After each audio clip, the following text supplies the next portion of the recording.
New York में United Nations General Assembly के 80th session के दौरान एक पैरेलल मीटिंग में Organisation of Islamic Cooperation contact group on Jammu and Kashmir का एक अहम सदारती इजलास मुनक्किद हुआ। इसकी सदारत OIC सेक्रेटरी जनरल ने की, जिसमें Azerbaijan, Turkey, Saudi Arabia, niger और पाकिस्तान के फॉरेन मिनिस्टर्स और सीनियर ऑफिशियल्स शामिल हुए। साथ ही कश्मीरी रिप्रेजेंटेटिव्स ने भी अपने व्यूज शेयर किए। पाकिस्तान के special assistant to prime minister Syed Tariq Fatmi ने ग्रुप को कश्मीर के हवाले से नई डेवलपमेंट्स पर ब्रीफ किया। आइए जानते हैं कि इस इजलास में कश्मीर के मुतालिक कौन से इश्यूज उठाए गए। मीटिंग में जम्मू एंड कश्मीर के डिस्प्यूटेड स्टेटस को दोबारा रीअफर्म किया गया और OIC के मौजूदा रेजोल्यूशंस और कम्युनिकेस को याद दिलाया गया। मेंबर स्टेट्स ने पाकिस्तान के साथ सॉलिडेरिटी शो करते हुए Indian illegally occupied Jammu and Kashmir में ह्यूमन राइट्स वायलेशंस पर कंसर्न जाहिर किया। साथ ही साउथ एशिया में बढ़ते हुए मिलिट्री एस्केलेशन को अनजस्टिफाइड करार दिया गया।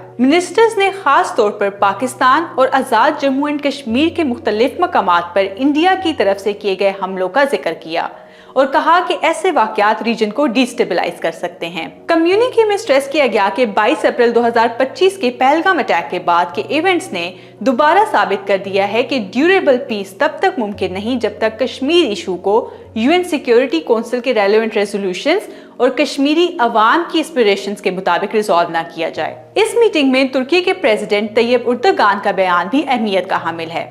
उनका कहना था कि अप्रैल में इंडिया और पाकिस्तान के दरमियान टेंशन्स बढ़ गए थे, लेकिन हमें दोनों मुमालिक के दरमियान जंगबंदी की खुशी है। हम ये भी समझते हैं कि टेररिज्म के खिलाफ कोऑपरेशन बहुत जरूरी है और कश्मीर का मसला सिर्फ डायलॉग और UN सिक्योरिटी काउंसिल के फैसलों के जरिए सॉल्व हो सकता है। उनकी स्टेटमेंट ने दोबारा ये हाईलाइट किया कि इंटरनेशनल कम्युनिटी कश्मीर को अब भी एक अनरिजॉल्व डिस्प्यूट समझती है। कम्युनिके में Indian illegally occupied Jammu and Kashmir में बढ़ते हुए क्रैकडाउन पर भी स्ट्रॉन्ग कंसर्न रेज किए गए। अप्रैल और मई 2025 में 2800 से ज्यादा लोग अरेस्ट हुए, दर्जनों घर गिराए गए और रिलीजियस गैदरिंग्स पर पाबंदी लगाई गई। साथ ही कश्मीरी लीडर शबीर अहमद शाह जो कैंसर के मरीज हैं, उनको बेल ना मिलने पर भी सीरियस कंसर्न का इजहार किया गया।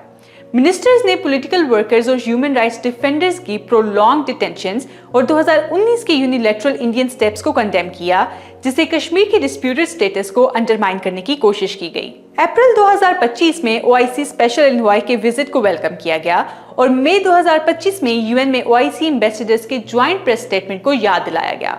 साथ ही डिमांड रेज हुई कि OIC ह्यूमन राइट्स कमीशन एक fact finding mission Azad Jammu and Kashmir और लाइन ऑफ कंट्रोल पर भेजे। मीटिंग का इख्तिताम इस कॉल के साथ हुआ कि साउथ एशिया में डायलॉग, रिस्ट्रेंट और पीस एफर्ट्स बढ़ाई जाएं। साथ ही फैसला हुआ कि कम्युनिके को UN member states, secretary general और high commissioner for human rights को सर्कुलेट किया जाए ताकि कश्मीर इशू को दोबारा इंटरनेशनल एजेंडा पर मजबूती से हाईलाइट किया जा सके।